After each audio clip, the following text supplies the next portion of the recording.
அமைதியான புதிய தொடக்கத்திற்கான ஒரு எளிய கிருஷ்ணர் கதை. இந்த கதை பெரிய அதிசயத்தை பற்றி அல்ல. இந்த கதை அமைதியை பற்றி. புதிய தொடக்கம் வேண்டுமென்று உள்ளுக்குள் இயங்கும் ஒரு மனதுக்கான கதை இது. இன்றைய இந்த சில நிமிடங்களை முழுமையாக அமைதிக்கு ஒப்படையுங்கள். ஒரு சிறிய கிராமம்.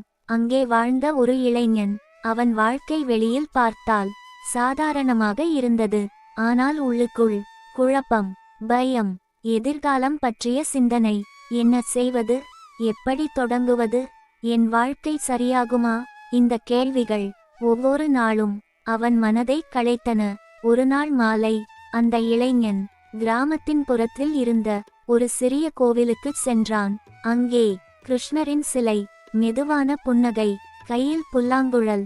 அவன் எதுவும் கேட்கவில்லை, எதுவும் சொல்லவில்லை, அமைதியாக உட்கார்ந்தான். அப்போது அவன் மனதில் ஒரே ஒரு எண்ணம் மட்டும், கிருஷ்ணா, என் வாழ்க்கையை புதிதாக தொடங்க எனக்கு வழி சொல்லு. அந்த நொடியில் அவனுக்குள் ஒரு மெதுவான உணர்வு எழுந்தது. கிருஷ்ணர் வார்த்தைகளில் பேசவில்லை, அமைதியிலேயே பாடம் சொல்லினார். அவன் மனம் இதை கேட்டது போல இருந்தது. புதிய தொடக்கம் என்றால் புதிய இடம் அல்ல, புதிய தொடக்கம் என்றால் புதிய மனநிலை. நீ இன்று அமைதியாக இருப்பதை கற்றுக்கொண்டால் நாளை உன் வாழ்க்கை தானாகவே மாற ஆரம்பிக்கும். எல்லாவற்றையும் உடனே சரி செய்ய வேண்டாம்.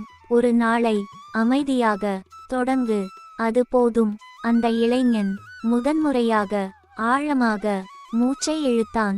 அந்த இளைஞன் கோவிலில் இருந்து வெளியே வந்தபோது வாழ்க்கை மாறவில்லை, சூழ்நிலை மாறவில்லை. ஆனால் அவன் மனம் மாறியது. அமைதி வந்தது, நம்பிக்கை வந்தது. அதுவே புதிய தொடக்கம். இந்த கதை போல உங்கள் வாழ்க்கையிலும் ஒரு அமைதியான தொடக்கம் இன்று ஆரம்பிக்கட்டும். அவசரம் இல்லாமல், பயம் இல்லாமல். கிருஷ்ணரின் அமைதியான வழிகாட்டுதல் உங்களுடன் இருக்கட்டும்.